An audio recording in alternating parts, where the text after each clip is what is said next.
Yo, what is up? This is the new buffed STA-2 from the test server. Now, I've made two videos about this tank in the past. I will leave a link for you guys to check it out. But as you can see, the 0.35 dispersion buff is something that was done in 2019, sometime in July 2019. I even made a video about it. I don't know why they are advertising a 2019 buff right now, because this is not accurate. Because if you look in your current game right now, it is already 0.35 dispersion. So I don't know why they decide to print this out right now. But anyway, the other two buffs that are in the STA-2 is the aim time from 2.1 seconds to 1.9 seconds and 400 meters of view range, 20 meters more than what it was previously. And you will see me put it to good use in this game. We are in the steppes spawn in the north. I decide to go to the rock, but here let me fix the colorblind for you first. I don't like the red colors, I prefer the dark colors. So we'll go into colorblind mode and then I'll get to the rock and I'll see if I can use the view range to snipe at the enemies. Now this is of course a tier 10 matchup, which means my STA-2 isn't very strong or very tough in this situation, so I really need to take my time here and see if I can build on the game slowly. Now if you notice at the top of the user interface, you can also see the new team HP pool. Now you can go into your settings and play around with it and see what kind of configuration that you like. You can remove the total team score there, the numerical team score. You can also remove the score difference or the HP difference on the left there, where you see the plus whatever. If we are ahead, it'll be plus and whatnot. Anyway, the tanks that we are fighting is the STG guard. It has been buffed too, but I have never played the STG, the old STG or the new STG. Maybe I'll make a video about this later on when it's buffed already. But the other two tanks that are being buffed is also the T-34 Chinese medium tank and the Super Pershing American medium tank. We'll go into it a little bit later, but here we go. I am running away, but before I run away, I want to get a couple of shots on the Kranwagen here, and then I can't really fight a tier 10, but I will try to support the Waffenträger here. He's being brave, he's taking one for the team. He couldn't run away and I can't finish off the Kranwagen. Now, in retrospect, I could have approached the Kranwagen and possibly finish him off and then fight off that STG, which is also a one-shotter. But my experience tells me to run away. And why am I running away? Because there are a lot of tanks that are unspotted. I mean, they were spotted, but they are probably pushing up the 9-0 line. That includes the T-54 Mod 1, which is full HP, and probably the Bizonte as well, pushing up that 9-0 line. It is better for me to just run away, take a position up here, and fight in a camouflaged hiding position behind this rock and snipe them as they approach the A-B line. Like I said, one of the buff tanks is also the T-34-3, but the dispersion, as you can see, with the current dispersion is 0.42, which was buffed in October 2020, not too long ago. I don't know why they are advertising the buff in the test server right now, because it was already buffed in October 2020. It's like 6 months ago, 5 months ago. So I don't know why they're doing this now. But anyway, I am perched up on the A line, hiding behind some bushes and the rock if I need it. And what I'm going to do is use my view range and camo to snipe whoever is going to push my Borsig and Charioteer. Now this Borsig and Charioteer, they should have run away a long time ago. we couldn't hold that lower ground on the 9-0 line, and in hindsight, I actually made the right decision here running away, because that mod 1 is full HP and I couldn't have taken him on my own, because the mod 1 does have really good armor. I used my first shot on the mod 1. In hindsight, I should have shot at the Kranwagen and finished him off first, but nevertheless I still finish him off all the same. Now the mod 1 is pushing forward, trying to finish me off, trying to close down the distance. He's doing the right thing here, and he is using the hull down behind the tracks. Fortunately, I have a Kranwagen to my west, and he is coming to help me and save me. If that mod 1 pushes me, I will shoot him, and there you go, I shot him with premium shells. And the Kranwagen is just going to finish him off. I'm going to try and help the Kranwagen out with that EBR 90 that is closing down the distance on the Kranwagen. Maybe he is reloading, so I'm going to rush to his rescue if I can.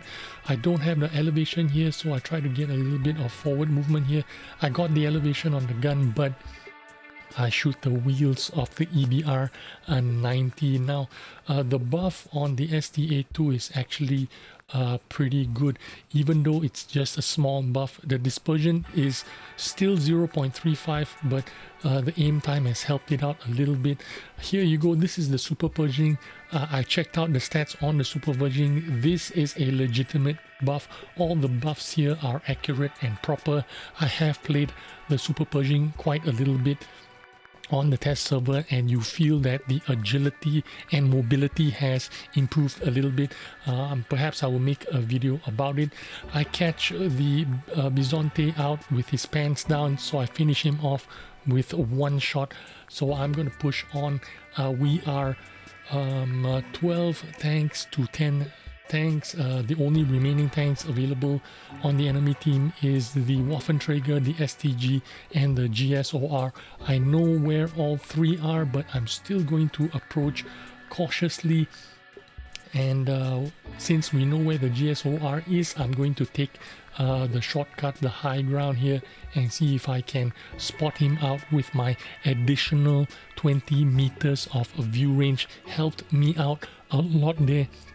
He couldn't even spot me, so I just got a free shot on that GSOR, and now I'm going to approach that GSOR, see if I can finish him off before he can do any damage to me. Now GSORs are terrible shooting on the move, so even if he spotted me and tried to snapshot me, he probably wouldn't have landed that shot. So now I know where the Waffenträger is, so I'm gonna try and approach on the 9-0 line, try and take the hill. Those guys on the K line are making a big mistake approaching that STG. All three tanks died to that STG and Waffenträger. Now I have loaded the HE shells to see if I can get a shot on the Waffenträger and see if I can do a bit of damage. There you go, I spotted him. I'm aiming at his shield and see if I can get a lot of damage, but instead I only get a disappointing 96 damage here. Waffenträger shoots me for 590 damage, and then the STG bounces on me, so I'm gonna try and avoid taking any damage from that STG. Instead, I'm going to try and go on a low ground here and see if I can shoot that Waffenträger with a surprise shot. Maybe if I can get one or two shots on him, I could help out that Kranwagen. That Kranwagen is obviously taking some shots from the STG as well, who's sniping from a distance. I managed to shoot that Waffenträger without him shooting at me. He didn't realize I was there. But anyway, I am running the standard vertical stabilizers, optics, and rammer on this tank. I feel that with optics I can control the situations, especially on open maps like this, a lot better. I don't know, what do you think? Leave a comment if I have this setup good or not good. I've done about 2.8k damage, which is I'm pretty happy about that, but unfortunately that Kranwagen decided to unload on that Waffenträger, finished him off, but also took a hit from the STG and died because of that.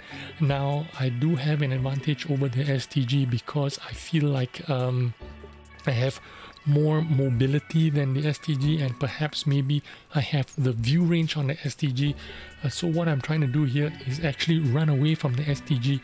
What I want to do is use my 400 meter view range on the STA-2. Obviously I have more than 400 view range because I have crew from my STB, although it's not a great crew, it's like 2.5 skills crew, but I still have a view range advantage over the STG.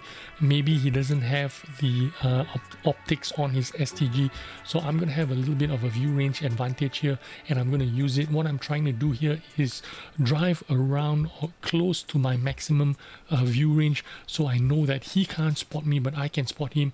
I take a shot here. I missed that shot, but because of that shot, he spots me out. So I'm gonna try and lose my spot before I turn around and make that same run again. I'm gonna approach from here. Perhaps use the bushes here to try and camo up so that he can't see me. I think he's there, but I think maybe he went back to the same bush on the left side there. I'm not too sure. I'm trying to approach here, and this is the part where I make a little bit of a mistake. He spots me and fires me from that same bush. I should have guessed better, but now we are both around the same HP. We're both 2 shots, so I'm gonna try and run away here and try to keep the distance. Now what you see me do here is actually try to keep that STG around where my maximum view range is, close to where the white line of my view range is. I'm gonna cut in here a little bit so that I can spot him in case he tries to drive into my view range.